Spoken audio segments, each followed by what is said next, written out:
Good morning, good morning. All right. I am going to just be doing YouTube today because my other phone is dead because I forgot to charge it. So, good morning. It is July 12th. Wow, it's crazy. Time is flying. So, I'm glad to be back. I've been taking a couple of weeks off from doing these weekly talks just because I've had so much going on this summer.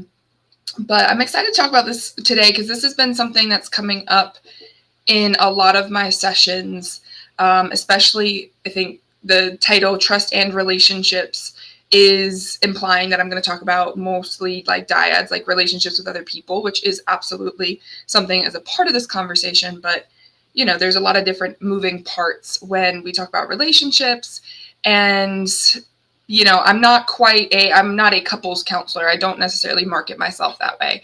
I deal with the individual, especially when it comes to recovery. I do work with families quite often. So that is kind of where the relationships part comes in, because when a person is trying to recover from any kind of addiction or situation, that they're in, their support system is a primary relationship that they have to maintain and grow with and develop with. So this has been something that's been popping up, and it's a part two, but it's kind of different part two because it is. So I did a talk probably almost about a year ago now on trust, and it's going to be kind of like a merging of that and then the most recent live that I did, relationship with self, probably I think 2 weeks ago, bringing those two topics together and just trying to take the components of, and I will link those two different videos in the description of this. So in that way, if you want to listen to it separately, but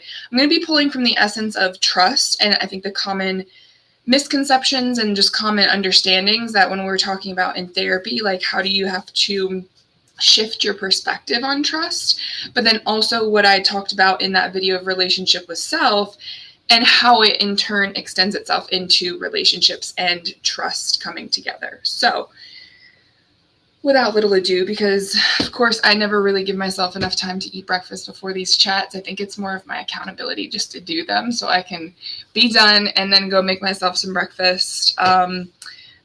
So let's start here. I'm going to start from like, where does trust manifest from?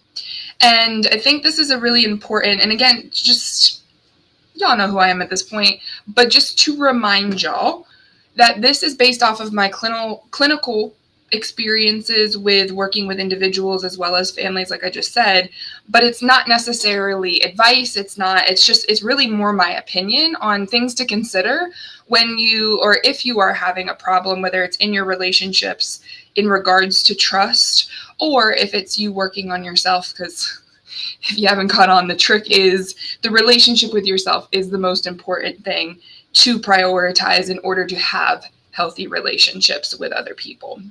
Okay, so that, just wanted to put that out there. Is like, this is not necessarily advice, this is more opinion. So if it doesn't work for you, then it may not be for you. You could always like and share it with someone who you think it could be for them. Okay, so the first thing I wanted to bring it up was like, where do we understand what trust is? And that I think is a very loose thing. From my conversations of having, or my conversations that I've had with people, trust is not something that's actually explicitly been discussed with them and talked about. They've picked it up based off of demonstration. And so this is where the concept of social modeling comes in, is that trust tends to be introduced to us by a parental relationship or a relationship that has demonstrated generally what trust is. There's another thing I can trust, is that Maisie's always going to have something to say around this time, which is why I kept the treats here. So if she did get a little unruly, that I can, throw one at her. But is that what is demonstrated? So we as human beings, and when people come to therapy, one of the first things that I start to do is I assess their routines. I assess their patterns. What are the consistencies? What do they demonstrate to me as a new relationship that they are investing in, because that's what therapy is. It is a relationship. And ultimately, some of the purpose of that relationship in the clients that I tend to deal with addiction, we're doing some really deep systemic work to reinvest and recalibrate a lot of the belief systems that they have individually, and in turn how those develop into our feelings and our thoughts that go on repeat and produce behaviors that we demonstrate to ourselves and to other people. So ultimately, trust and an understanding of trust, because it's not very intentional about what does trust mean and where does trust develop from, we're already building off of shaky ground. So if you're in your adulthood, and this is why I use my story, I am a single woman, right? And what I had to learn about trust, especially getting to know people, friendships, romantic relationships, whatever the case may be, is, and then also knowing what I know as a therapist, and I do tend to analyze quite a bit, observe and analyze, two different things, but is that people are demonstrating what their typical routines are. And when I mean routines, I don't necessarily mean just their daily schedule. I mean how they construct sentences, what words they like to use, what are their predictabilities ultimately. And I am not the only person that does that. At this point, we are all hardwired to do that. That is ultimately how trust is supposed to be developed, is how do we know a person based off what they demonstrate. So where the big issue that comes in that lack of intention about understanding what trust is and what healthy trust is that we have projected it to be an external thing that other people have to do in order for us to feel secure. So other people's patterns versus our own. And I think that's probably the first big topic that has to be unpacked before we can really get into what does trust look like in relationships, is that if you do not know your own pattern, if you do not know how you instill trust in yourself, let alone if you don't instill trust in yourself, that how is that going to impact the partner that you have? Right? And for the most part, it's probably going to be very shaky. It's going to be insecure, like of a union or a partnership, and it's going to cause conflict. And in some ways, that's actually good, because then you can see how a person handles conflict, as well as you have an opportunity to build resolution skills together. So this is where, like, no. I would say no, there are some situations that you really don't have to learn from, but most situationships, actually, yes, or situations have opportunities to become healthy. This is why people, when we talk about attachment theory, which is my second point, when we talk about the attachment styles, why people use dating as a crutch to heal. And I use the word crutches because crutches are not bad. If you break your foot, you need some crutches because you're not going to be able to walk, right? So first of all, then we've stigmatized things. But point being is that if we do not have an understanding of our trust within ourselves and our own patterns, we're going to be already biased because we have an insecure reaction, or just a reaction in general of distrust with ourselves that we're ultimately projecting into our perception and how we filter information that we collect at that point. So this is really where you start to see toxicity start to happen, and toxicity being one of more the trendy words is like, oh, my toxic trait, this, my red flag, this, is that people are so conditioned to actually trust inconsistent behavior because they're not looking at their own patterns of trust with themselves more than consistent behavior. So as soon as someone is actually consistent and transparent, a lot of times, not everyone, but people will be like, what? No, that can't be true. I don't trust that. And that's because they have built their perception and their meaning of what trust is to them based off of an insecure relationship with themselves. That's why there's a lot of trust issues going on right now. And a lot of people turning their backs on relationships, I'm hoping for the time being, just to kind of give them a rest, is that because we've had this culture for so long that we've externalized trust to be what other people have to do to make us feel secure versus what we have to do to make ourselves feel secure. So that leads me to like the next point, which is probably more of a common misconception, but again, like I said earlier, not really a bad thing if you do this, is attachment theory and the attachment styles. At this point, if you've not heard of the attachment styles, well, we'll talk about that. Maybe I'll do another video on that. But it's probably because mental health is becoming a trend. We have a big mental health crisis because of the pressure of stress going on right now. Since COVID, the last few years have just been crazy, right? And, you know, I happen to have a very timing worked out for me where I was taking care of myself and building my trust with myself before this boom of mental health demand, because then my work ultimately kind of pulled me into like, be about other people, build your business, build your trust, right? And so a lot of my relationships with my clients, they trust me to do certain things in a certain way. This is why I can't really use myself as an example, because running a business is not always the same thing as, you know, running and living your regular life, although it can be helpful to kind of see it that way.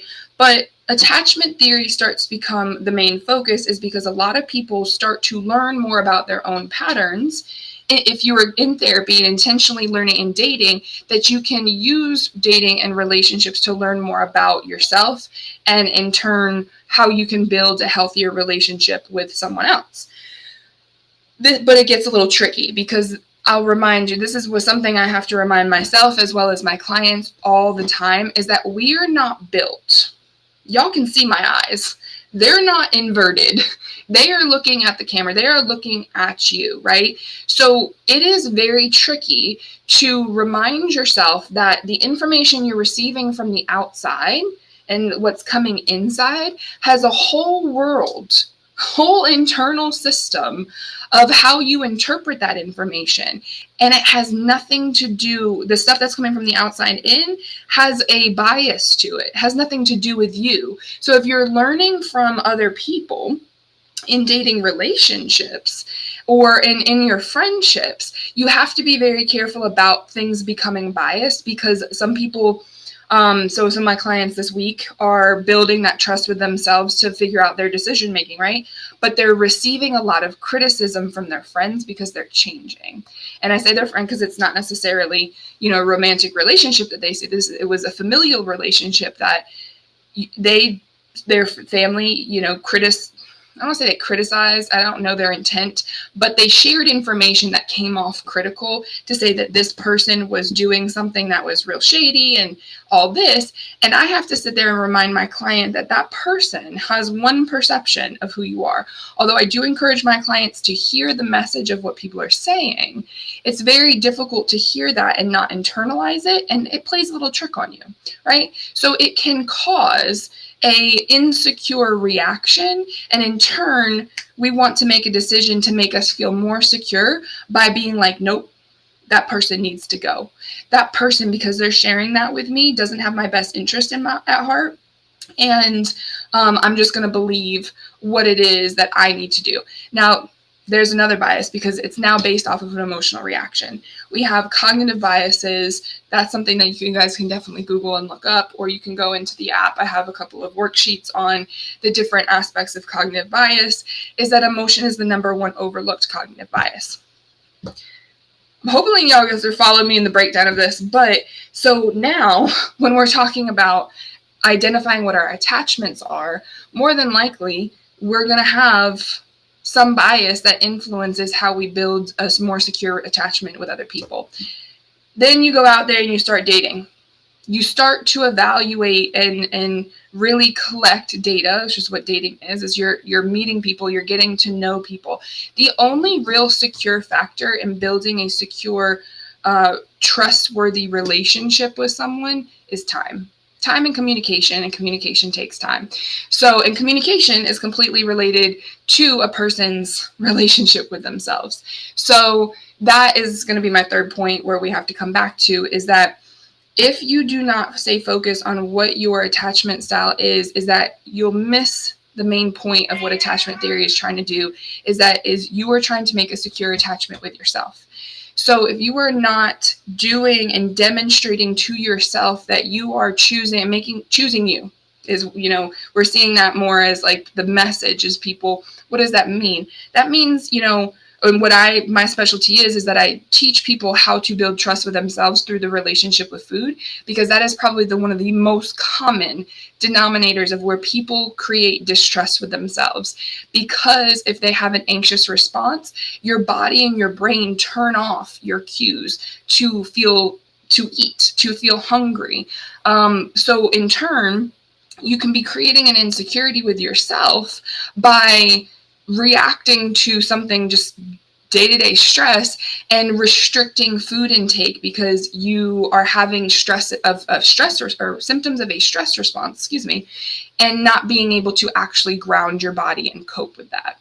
So right there, that now dating becomes a huge distraction, that if you do not have a solid relationship with self and have developed some degree of a secure attachment with yourself, relationships and dating is going to be chaos for you. It's just going to be chaos, let alone building trust with someone else, because it's going to likely put a lot of the trust on other people to build with you, and them overexerting themselves, and nothing's going to feel like it's good enough to you because the insecure attachment is really with you. So recap: attachment theory and attachment styles, the common misconception where trust is built through other people.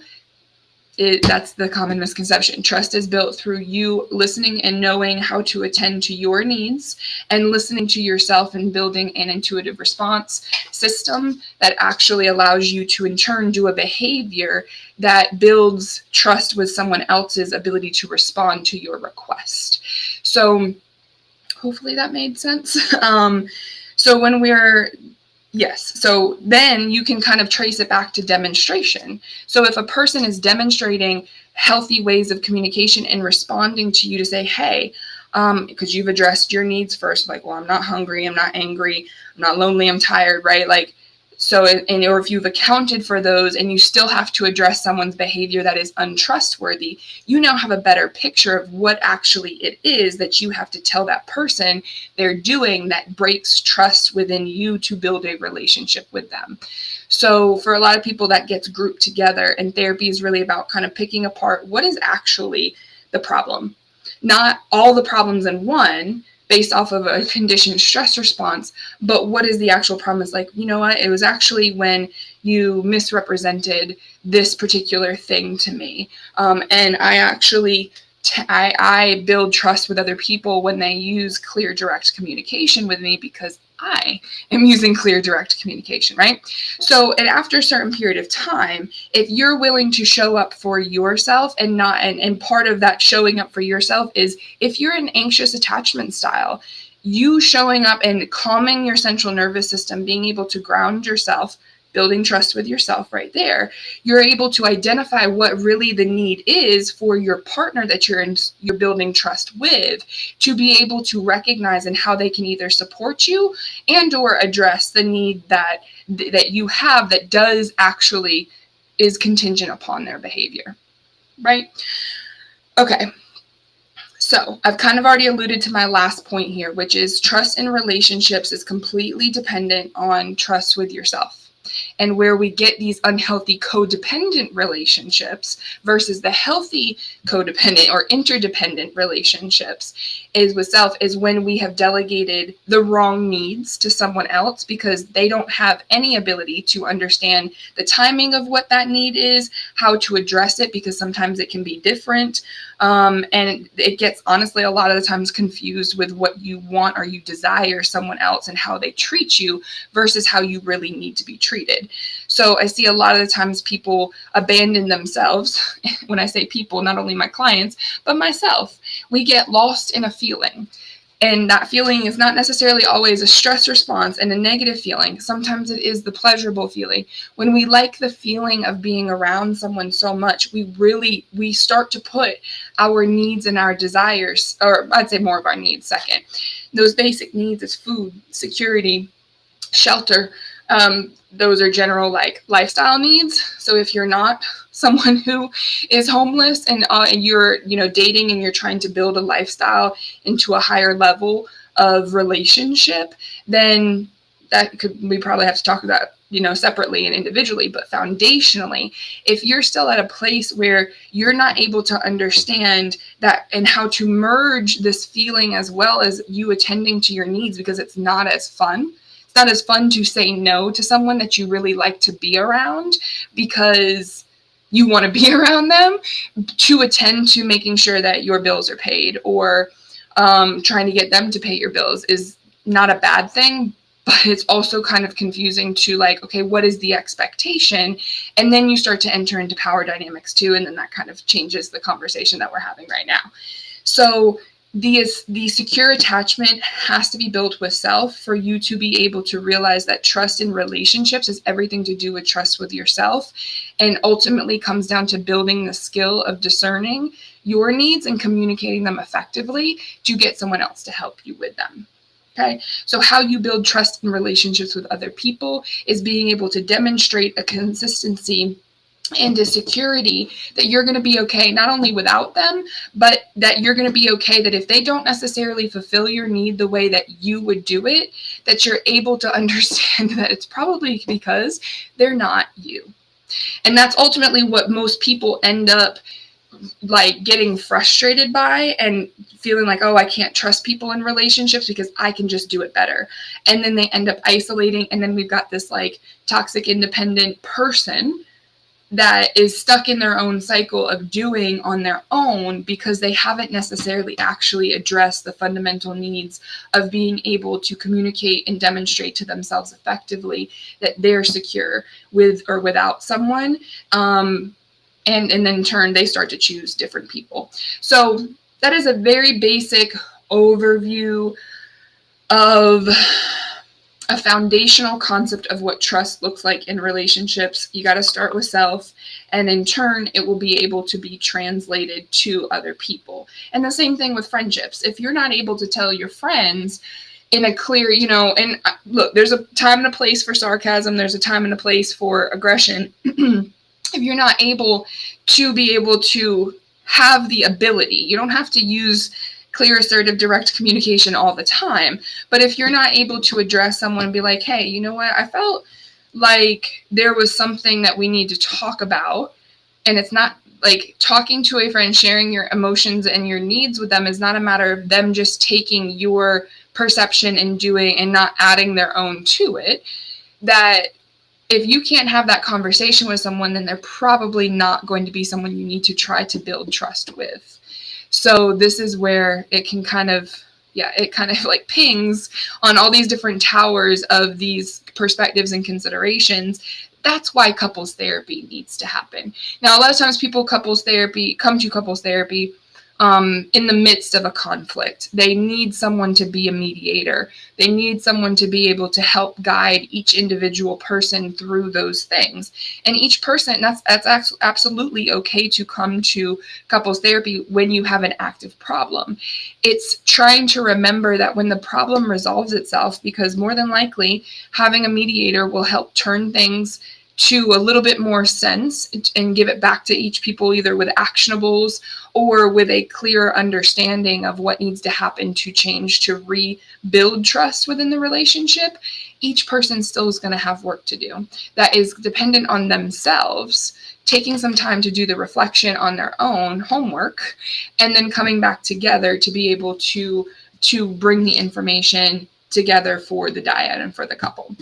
Like I said at the beginning of this video, I'm not a primary couples therapist. I do a little bit of couples counseling, mostly with the people that I see individually, to help them be able to practice that communication and practice that discernment with their partner present. Because in our individual sessions, we do a lot of as much of like role playing, that I've done, which I really don't do that much, because a lot of our conversation is just fleshing out for people what they really need to hear themselves say, so they can be like, oh, I didn't realize that was in there. I didn't realize that that's what I need. I thought I wanted them to go F off and like leave me alone and never talk to me again and block them. Well, I really needed them to, be considerate to whatever the case may be, that when they go and they actually practice that within their relationships, they get a lot more effectiveness because just practicing the conversation with me.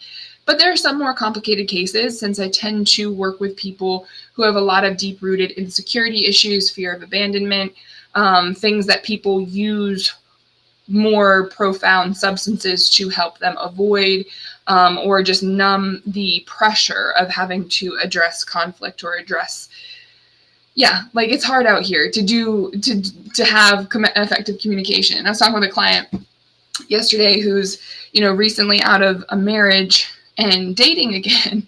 And it's hard for me not to be biased, because I'm like, but I don't think dating is that messy. But it is messy if you're not prepared for other people not actually realizing what we're talking about here is that trust is more about how you demonstrate security for yourself, and in turn, how you ultimately fold in and taking responsibility for someone else's needs. Relationships are about responsibility. If a person is coming into your life and they want to be with you, they want to partner with you, it's a matter of taking responsibility that your needs may have to come second sometimes. I'm still going to die on the hill of being like, your needs have to come first in order to have healthy relationships. But there are going to be times where you have to consider that your needs cannot be priority if you have signed up for taking responsibility for someone else's needs, someone else, and being considerate to what goes on in their day, not expecting them to just give everything to you, and give all that attention to you. So I highly recommend, I'm not one of those therapists that says that don't date while you're trying to do healing work, but I would say limit it, because it requires a lot of responsibility to be attentive to other people, as well as someone trying to practice being attentive to themselves and hearing themselves. And I encourage people to go out and have new relationships more in a friendship standpoint versus having and going to dating, because there's some people who, like, it's just going to get very confusing very quickly. Very, very quickly. Okay, so I think I got to all my points. Demonstration, which basically we're starting on a shaky foundation if no one's ever demonstrated trust to be something that is within yourself, and you doing what you say and saying what you do for yourself, making sure that you show up for, you say you're going to wash the dishes tonight, even when you're tired. Yes, you can always put it off to another night, but you're actually building more trust with yourself if you do what you say you do and take those 5 minutes to get it done, as just one example, because maybe dishes in my sink. So, and doing those things that you say you're going to do for yourself.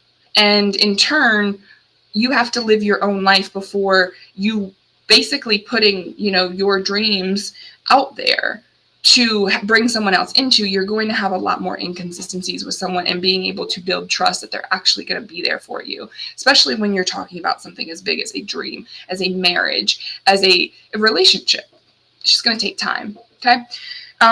Ultimately leading to how you develop different types of attachments is how you have that relationship with yourself. That's the true essence of what attachment styles are. Is, yes, they do look at, how it shows up in relationships, but it's really about the relationship with yourself. So if you do not have trust with yourself, you don't trust your own decision making, if you don't and that can look like you seeking a lot of advice from other people. And that could even look like you coming to therapy, even though therapists don't necessarily give advice. We will help, bounce off insights. But if you have a distrust with yourself in terms of decision making, what you want in your life, relationships are just going to be complicated, because it's going to be too much information for you to be able to discern, okay, what is actually what I make a decision about? What is my responsibility? And that's where a lot of people end up feeling guilty, and then breakups get messy, and then people just, it snowballs quickly. Let's just put it that way. In my field of work, it can go either way.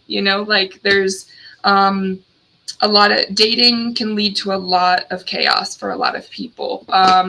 And even if you're in a relationship or in a marriage, it can be very difficult to know what, people get in relationships and they have mental health issues, and a lot of men specifically, where we're getting a lot better at talking about, okay, why men need to take care of themselves more, is because there's been this societal standard of men being the provider, and their needs don't necessarily get attended to. or talked about as much, because there's this consistent pattern of someone else delegating their needs to them, and that being the healthy trust in the relationship. If you don't do this for me, then I won't trust you.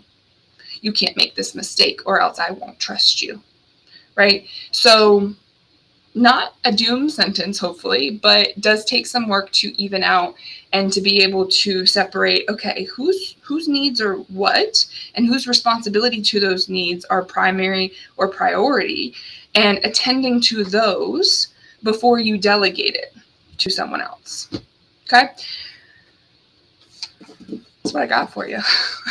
Hopefully that made sense. It's a quick rendition. If you want to go back and, like I said earlier, I'm going to link the first discussion I had about trust separately, and then the other discussion that I had about relationship with self secondly, and those separately are going to be able to kind of break down both of those things. And here is where I just kind of merged the two, put them together for you. So I am going to wrap it there. And I just want you to know, thank you again. I posted a reel yesterday about anyone who's been following my journey with the modeling and the fashion show that I've been doing. I'm probably going to be taking a break for the rest of July from going live, just because there is so much back and forth. The show is next Friday. We've got 1 week till showtime, and then my birthday, and then I've got I think I got a conference I got to go to, and a trip. I'm finally going out of town for not work reasons. So probably see y'all again in August, probably the first or second week in August, where I'll pick back up talking a little bit more about the different aspects of therapy and how you work and build a healthy relationship with self. And yeah, humanity will prevail if we all do our own individual work. So thank you guys again for tuning in, whoever tunes in towards the end of this video, and I will see you guys soon. Enjoy the rest of your day.